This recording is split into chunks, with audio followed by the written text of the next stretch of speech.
मे 14 तारिख रे जितेबाला एसआईआर भारत सरकार निर्वाचन कमिशन नोटिफिकेशन कले से समय रे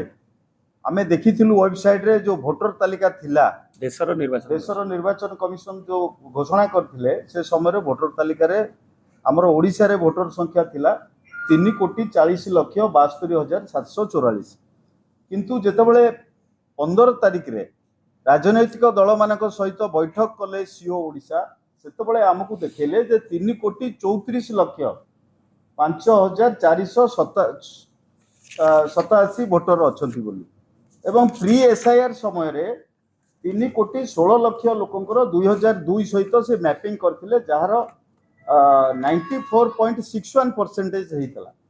एवं परवर्ती अवस्था रे जेतेबेले 12/6 रे मीटिंग कले ऑल पार्टी सहित सेतेबेले देखैले जे 3,33,69,531 होउचंती आपनकर 591 होउचंती भोटर जोटा कि आमे सेतेबेले प्रश्न करथिलु तांकू जेतेबेले फाइनल भोटर लिस्ट रे आपनकर एसआईआर पूर्वरु थिला 3,40,62,744 सेटा 3,33,00,000 हैला केमती एवं ए भोटर कुआडे गले ए भोटर कटिले केमती एवं परवर्ती अवस्था रे आज आपण जेतेबेले देखिबे जेतेबेले ड्राफ्ट रोल पब्लिकेशन हैला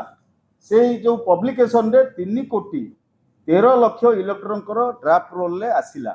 जो थरे कि 20,12,000 से निजे प्रकाश करचंती किंतु परवर्ती अवस्था रे जेतेबेले आमे 14 प्रेस गणमाध्यम रे देखिलु आमे गत थरकर आशंका करथुलु हिसाब देइथुलु जे 20,14,000 किंतु से हमको तथ्य देले 20,12,000 किंतु गणमाध्यम रे प्रकाश कले 20,14,000 जदि आपण एसआईआर प्रक्रिया आरंभ पूर्वरु ताकू अनुशीलन करिवे भोटर तालिका को ताहले सेतिरे 27 लाख रु ऊर्ध्व भोटर कटि जाइछन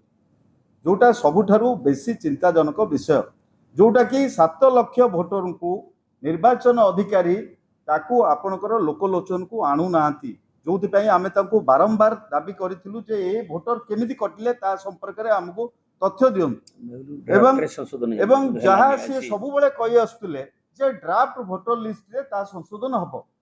एवं एनुमरेशन फेज जोटा 30 मई रु आरंभ हैला 28/6 रे सरीला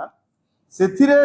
जेते गुडिए त्रुटिपूर्ण बीएलओ मानक द्वारा करा गला आमे आपण मानक सामने रे तथ्य उपस्थापन करिचु एवं से समस्त कथा को से ड्राफ्ट रोल रे आमे सुधारी दबु बोली कहिथिले आज जदि आपण देखिबे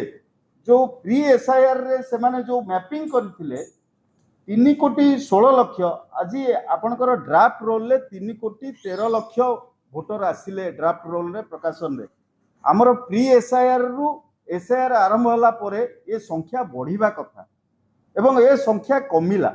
एवं जो 20,14,000 कहउचंती ता वास्तव रे 27 लाख भोटर आज बाद पड़िचंती ड्राफ्ट तालिका तेणु जो आनोमलीज कथा कहउथिले से आनोमलीज पई 13टी जो करिचंती आनोमलीज गुडिक आमे स्पष्ट भाव रे दाबी करिचु जोटा आपनको डिस्प्ले करा जाईची जे से जो आनोमली गुडिक सरलीकरण करी किभली भाव रे योग्य भोटर बाद न पड़िबे एवं अयोग्य व्यक्तिंकर ना जो अछि ताकू काटी दिया जाऊ आमर सेथिरे कोनोसी बाधा नाही किंतु जो गुडिक आपनकर भारत सरकारंकर माने विधिवत भाव रे जो माने आसिक एठी ओडिसा रे बसवास करथिले एवं भोटर लिस्ट रे तांकर ना उल्लेख रहिथिला तांकू टार्गेटेड भाव रे सेटा आपनकर जहा कहउथिले दे भाई मालकानगिरी रो आरंभ करी आपनकर खोर्धा कि उमरकोट चित्रकोंडा महाकालपड़ा एवं विभिन्न जगह रे राजनगर विभिन्न जगह रे आपण देखिबे टार्गेट करके सेमान को बाद दिया जाई चिठा भोटर तालिका एवं ये प्रक्रिया को जदि सरलीकरण न करा जिवो आमे जो दाबी करिचु आनोमलीज पई जो करा जाईची आपण आश्चर्य हेबे से आनोमलीज रे गोटे गोटे कन्स्टिट्यूएंसी रे 50,000 45,000 भोटर आनोमलीज रे पड़िचन जदि सेगुडी को सरलीकरण करा न जिवो ताहले योग्य भोटर सब बाद पड़ी जिवे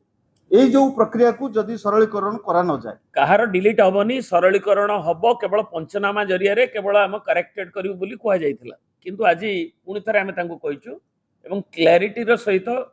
पुणी सर्कुलर दबा पई कुआ जाइछि सो दैट ताको रेक्टिफाई हेई परियो। ଏବଂ ସାରା ଓଡ଼ିଶାରେ ଏ ପ୍ରକ୍ରିୟାକୁ ସଠିକ୍ ଭାବରେ यूनिफॉर्म भाବରେ ମାନେ ଏ ପ୍ରକ୍ରିୟାକୁ ଅବଗତ କରାଯାଉନାହିଁ, ଯେଉଁଟାକି ତୃଣମୂଳ କ୍ଷେତ୍ରୀୟ ସ୍ତରରେ ବହୁତ ଦ୍ୱନ୍ଦ୍ୱ ତିଆରି କରୁଛି। ଆମେ ବାରମ୍ବାର ସେ ସମ୍ପର୍କରେ ମଧ୍ୟ ବିଭିନ୍ନ ସମୟରେ ଦେଇଛୁ ଏବଂ ଦାବି ଉପସ୍ଥାପନ କରୁଛୁ କ'ଣ କ'ଣ ହେବା ଦରକାର। ଯେତେବେଳେ ଆମେ ଦେଖୁଛୁ ଯେ ଏନୁମରେସନ୍ ଫେଜ୍ରେ ବିଏଲ୍ଓ ମାନେ ପ୍ରି ପ୍ରିଣ୍ଟେଡ୍ ଏନୁମରେସନ୍ ଫର୍ମ ଯେତେବେଳେ ଭୋଟରଙ୍କୁ ଦେଉଛନ୍ତି 2025 ମସିହାରେ ଭୋଟର ତାଲିକାରେ ଯାହାଙ୍କର ନାମ ଉଲ୍ଲେଖ ଅଛି, ସେତେବେଳେ ସେ ତାଙ୍କୁ ଆଧାର କାର୍ଡ ମାଗୁଛନ୍ତି, पुराना भोटर कार्ड मागुचंती। आमे कहिला परे जून 11 तारिख रे सीओ ओडिशा ताकू अपलोड कले जे बीएलओ एई कथा गुड़िक मागिबो नाही। तेणु ए प्रक्रिया रे कोठी ना कोठी आमे अनुभव करूचु तांकर तथ्य रे तालमेल रहउनै एवं जो प्रक्रिया टाकू समान भाव रे सारा ओडिशा रे परिचालना करबा कथा से संपर्क रे सठिक भाव रे सेमानकू ट्रेंड करा जाउनी, जोथरे योग्य भोटर बाद पड़ार संभावनाटा जो आशंका कथा कहले दे भाई से आशंकाटा बढ़ी बढ़ी जाउछि। तेणु आमे आशा करूचु जदि एई जो एनोमलीज गुडी को सरलीकरण करिकि जदि कार्यकारी करा न जाए जो गुडी को आज आमे दाबी करिचु, ताहले अनेक योग्य भोटर जो तालिका रे अछंती बाद पड़िचंती चिठा भोटर तालिका रे से समस्त बाद पड़ जिवे। तेणु स्पष्ट निर्देशनामा एक एनोमलीज को ये करबा पई, दुई रे तांको ट्रेंड आउ ट्यून करबा पई जो आमे आज भी आलोचना रे प्रकाश करथुलु दी थर ट्रेनिंग दिया जीवो बोली आज कहिसुंदी। आमे भाबुछु शीघ्र करा जाई ए असंगति की दूर करा जाओ एवं जे भोटर रो मौलिक अधिकार साब्यस्त करि परिबो इनक्लूसिव हबो ताको करा जाओ। तेणु आमे बारंबार चिठा भोटर तालिका रो पूर्वरु जेते गुडिया आलोचना करिचु से समस्त कथा को से मानिचंती, किंतु परवर्ती अवस्था रे कार्यकारी करिवारे विलंब करूचंती, जो थरे कि समय गड़ी गड़ी जाउछि, जो थरे भोटरटा उपकृत हेई पारु नै। एथिरे कोनोसी राजनैतिक बाछ विचार नै, जो थरे भोटरटा उपकृत होवा दरकार। सेथि पई आमे कहितलु एनुमरेशन फॉर्म नो एलिमिनेशन पई ए प्रक्रिया चालुछि। तेणु जो थरे कि आपण माने देखुथिबे अनेक आपण मानक भितर एठी उपस्थित थिबा एनुमरेशन जो सेकंड कॉपी बीएलओ दबा कथा काहारी पाखरे उपलब्ध नथिबो, पाखापाखि 80% रु अधिक भोटर पाखरे ये सेकंड कॉपी उपलब्ध नथिबो। आज जदि तांकु नोटिस होउची तांको पाखरे एनुमरेशन फॉर्म फिलअप करचंदी बोली कोनोसी दस्तावेज नाही, जोटा कि सबुठार गुरुत्वपूर्ण कथा। तेणु आमे आशा करूचु निर्वाचन कमिशनर तांकर जे मुख्य निर्वाचन अधिकारी अछंती याकू सरलीकरण करंतु एवं एसआईआर ना रे जो चर्चा योग्य भोटर को बाद दबा प्रक्रिया ओडिशा रे बंद हो। धन्यवाद।